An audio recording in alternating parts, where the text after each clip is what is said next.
Mi nombre es Alfredo Díaz Vidaurri y el día de hoy vamos a hablar sobre el tema de educabilidad como parte de la tercera actividad de la primera unidad en el Doctorado de Ciencias de la Educación.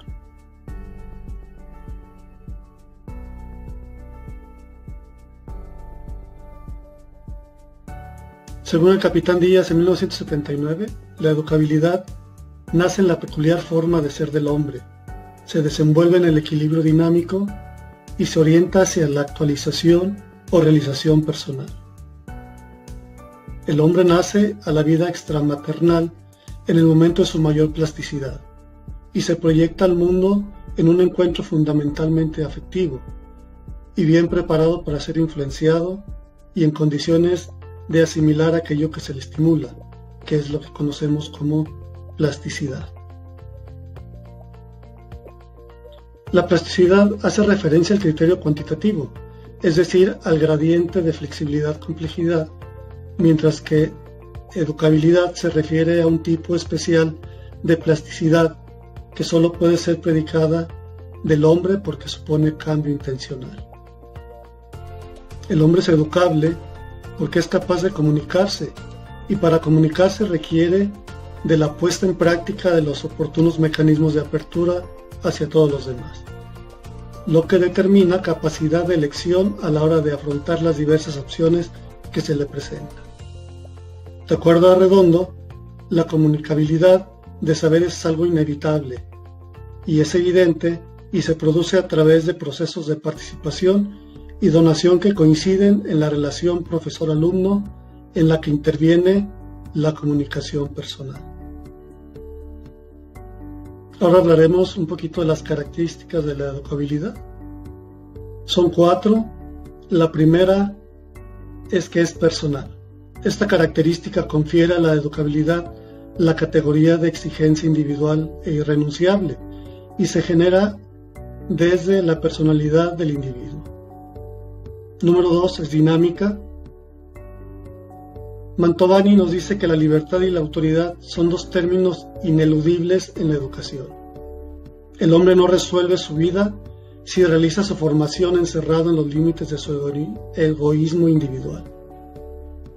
Número 3 es intencional.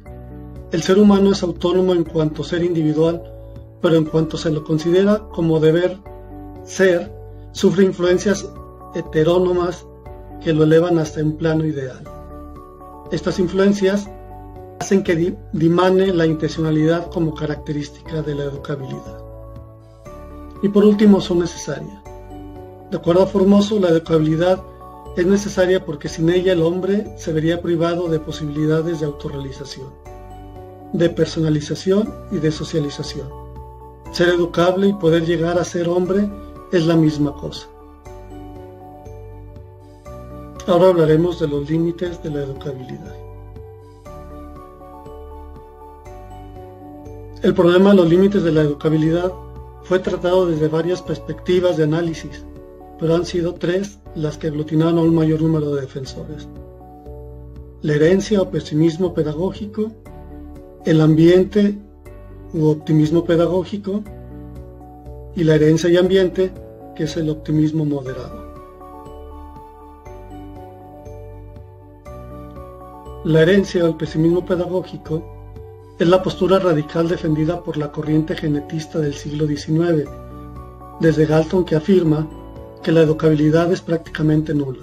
Según esta teoría, nada o poco puede modificar el educador porque el código genético es la explicación de toda conducta humana. El ambiente o optimismo pedagógico, esta perspectiva arranca de la consideración de que en la formación de la personalidad fundamentalmente intervienen factores o causas ambientales que obran de un modo decisivo. Existen 2 vertientes en esta perspectiva, la sociológica y la psicológica. La sociológica insiste en que la personalidad no es innata, sino adquirida o lograda con el tiempo. La personalidad humana es un producto del condicionamiento social. La psicológica, aquí existe la tesis de que la personalidad humana es plástica y además se va configurando progresivamente según las experiencias a que se ve sujeta. La consecuencia es también aquí que la educación tiene una acción omnipotente. La herencia y el ambiente, el optimismo moderado. Esta tercera actitud es fruto de la persuasión de que la interacción entre el código genético y el ambiente es la más legítima explicación del desarrollo humano. En este supuesto, la intervención educativa es oportuna y necesaria, porque es posible influir en la herencia, que jamás explicará en solitario el ser del hombre. Ahora vamos a hablar acerca de limitaciones generales de la educabilidad. Fundamentalmente pueden reducirse a dos los condicionamientos de la capacidad humana de autodesarrollo. Uno radica en la misma naturaleza del hombre y otro en la naturaleza de intervención educativa. La primera contradicción emanada del mismo ser del hombre es la del determinismo-libertad. La libertad es un extremo del citado binomio y es requisito fundamental de toda educabilidad. La contradicción proviene, pues, del lado limitador, que se corresponde leyes biológicas o de corporeidad. La segunda contradicción se refiere a la oposición entre naturaleza y cultura. Herbart nos dice que la pedagogía no debe suponer educabilidad alguna limitada.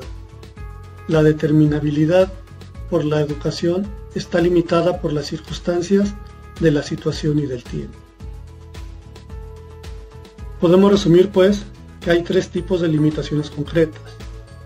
1. Por el educando, 2. Por el educador y 3. Por las situaciones socioculturales que prevalecen. Ahora hablaremos sobre la espiritualidad del ser humano.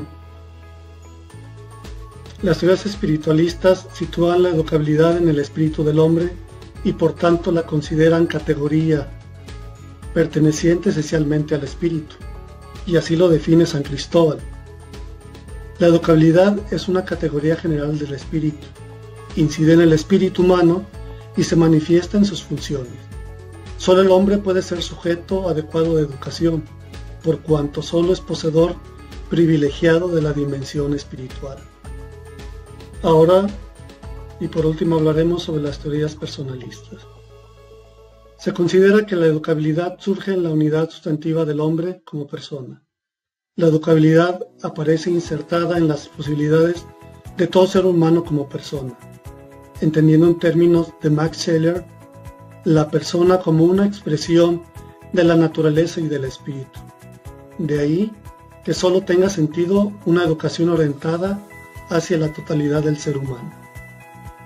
El hombre es persona, hecho y constituido, aunque no le haya venido aún la educación. Pero el hombre es un ser esencialmente abierto porque es y puede ser, y es precisamente en este poder ser donde se localiza la educabilidad. A manera de conclusión, si quisiera decir que hablar de educación implica abordar un sinfín de series de cuestiones íntimamente relacionadas y conformadoras del proceso, tales como la posibilidad, la necesidad, las condiciones y el límite del proceso educativo.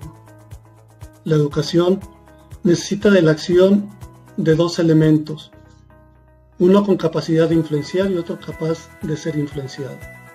Toda fundamentación de posibilidad educativa reside en una concepción del hombre como ser no enteramente determinado por la herencia o por el ambiente. Es por ello que es fundamental considerar todo lo visto anteriormente dentro de mi labor docente, ya que el hombre es un ser educable y que por lo tanto requiere desarrollar sus mecanismos de apertura hacia las demás personas, mejorando su comunicación, haciéndola más efectiva y asertiva. De esta forma, la educación rendirá los frutos requeridos por nuestra sociedad en nuestros tiempos. Por su atención, muchas gracias.